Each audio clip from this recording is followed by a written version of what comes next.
We are finally ready to start coding.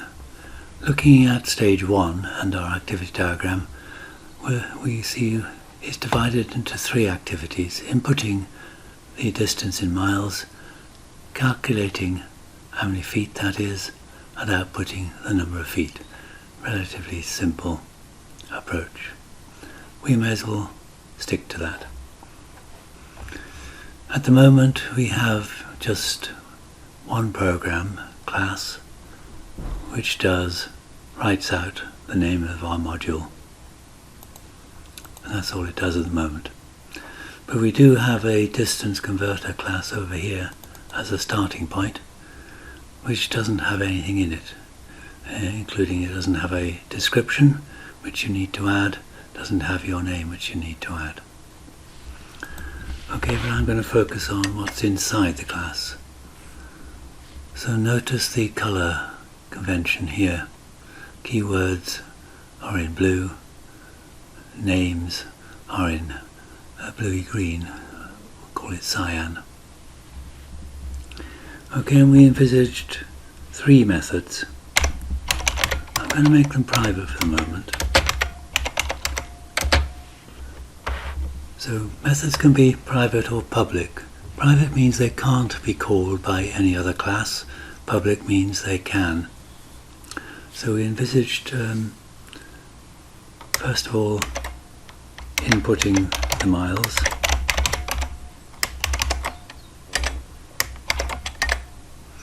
Notice when you put an open bracket in, it puts a close one in. Open brace, it puts a close one in. The braces stand for the start of a class, the end of a class. They must line up vertically. Start of a method, the end of a method, they line up vertically, begin and end. You'll notice also that they're grayed out. That's because at the moment they aren't used. You put this squiggle underline here which says that the method's empty, and also it's not called. That's just a reminder you haven't finished yet. Notice every method always ends in empty brackets or parentheses. So that's our structure, our top-down. We're doing a top-down development, so that's the top level. We've got 3 methods, which are all private at the moment. We need at least one method which is public.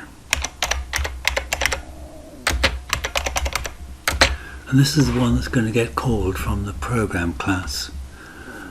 I'm just going to call it run. So when we call it, it'll be DistanceConverter.run. Each of these methods should have a block comment, which I'm not going to do, but you need to fill in. Well, let me do one of them. I'll do one of them for you.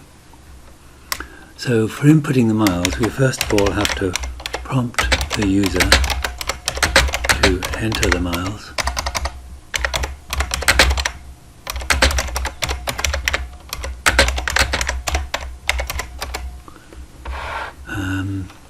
And then we have to input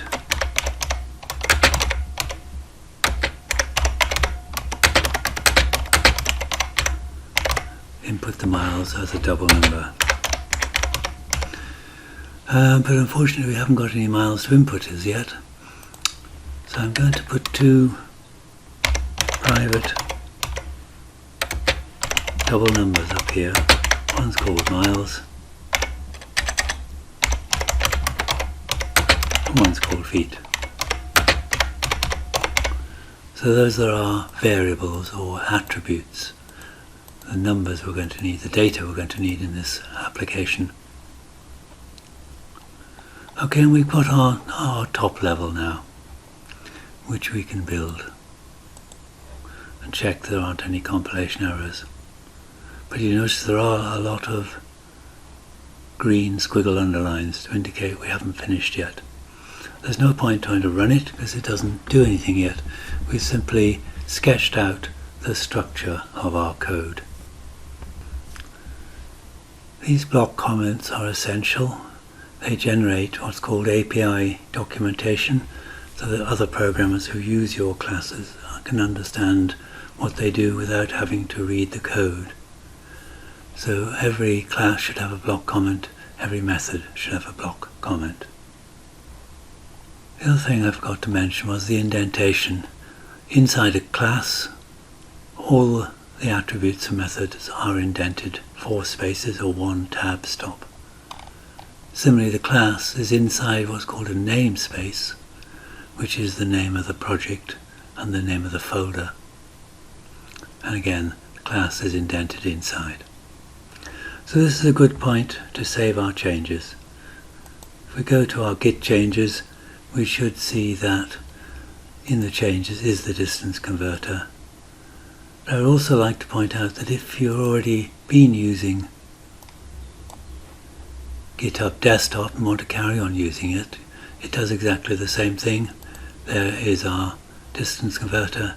These are all the additions we've made, and we can commit it using GitHub Desktop, or we can commit it in Visual Studio. I'll use Visual Studio, so we're going to commit all and push.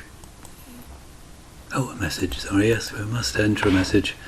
So we've added empty methods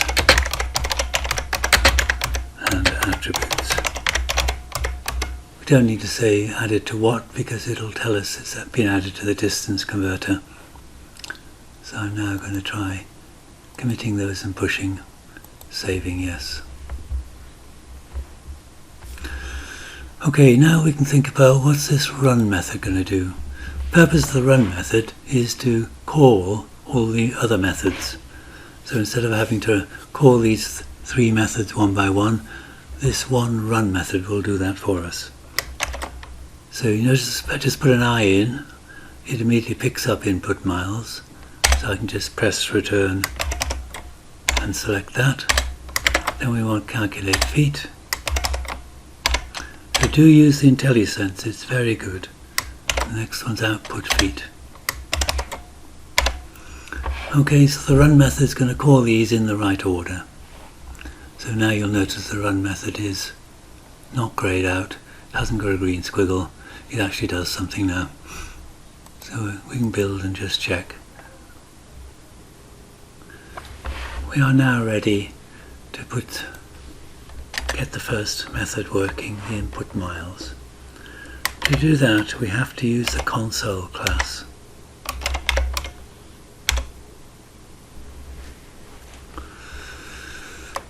And you'll notice the console class has not come up.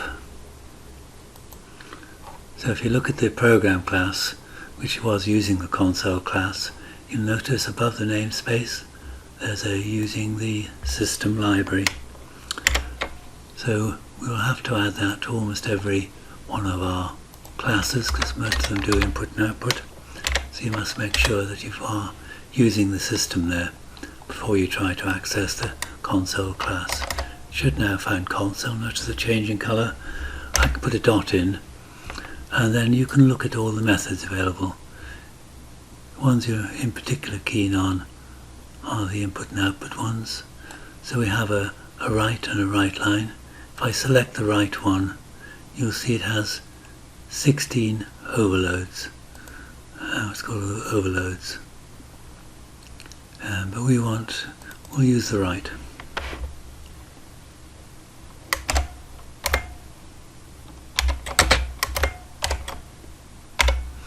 So there's the prompt to the user. We now need to get the user's input. And like in BlueJ, if you've done BlueJ, the input always returns a string. So we're going to get it first of all as a string, using the console class again.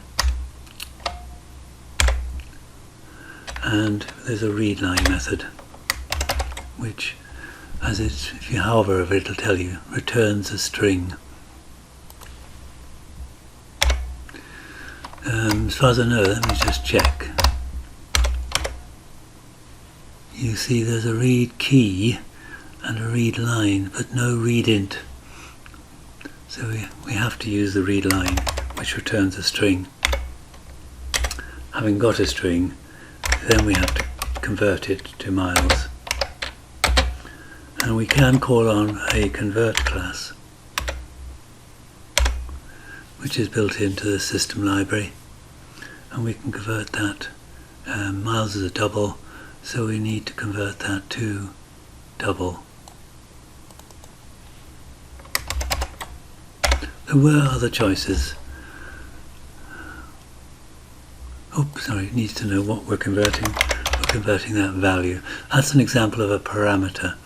This method, converting to a double, requires a parameter, and in this case a string parameter called value. So if I build that, there should be no compilation errors there. And that might be a good point again to save it.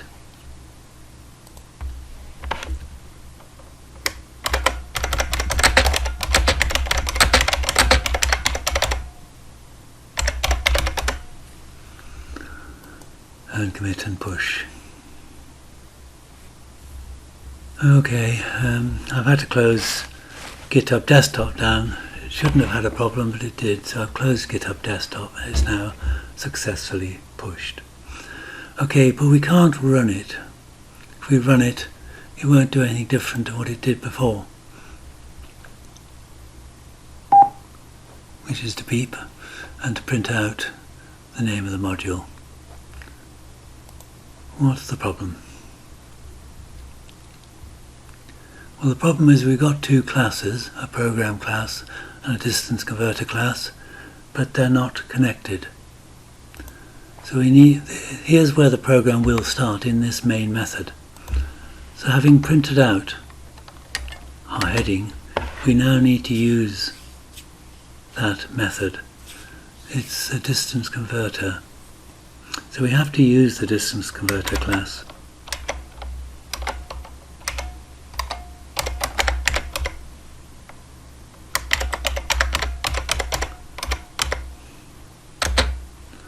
Now notice it's not finding the distance converter class, because we have to add a using, and we have to use it from APO1 folder. So it's prompting you there, and you see the change in colour there. It's now found that it's using up here to use the APO1 folder.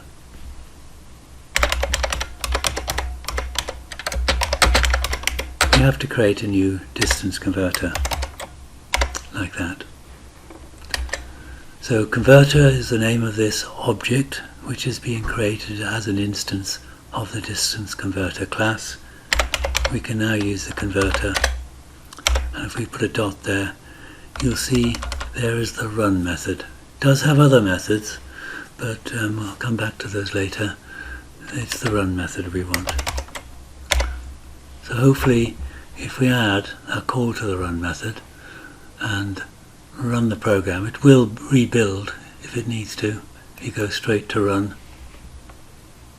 hopefully now it will ask us to enter the number of miles, but it does nothing with that as yet. So again, that's a good point to save the program. We've added a converter to the program class.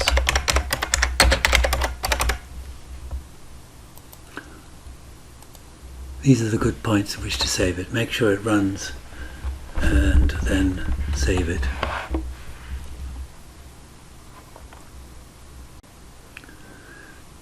There is a good choice of data types in C#, very similar to Java.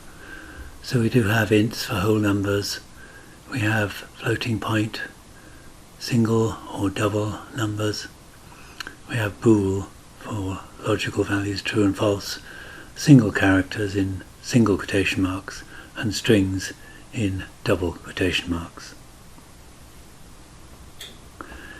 We are now ready to complete the program. If we complete these next two methods. So working out feet, we have to multiply miles by 5280.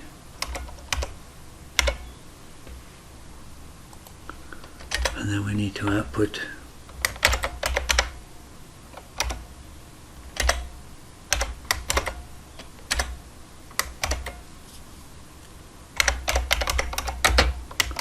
very similar to Java. You must put spaces. So it's going to say whatever miles is, and there's going to be spaces after the words, plus how many feet it is. But you want the word feet as well, with spaces.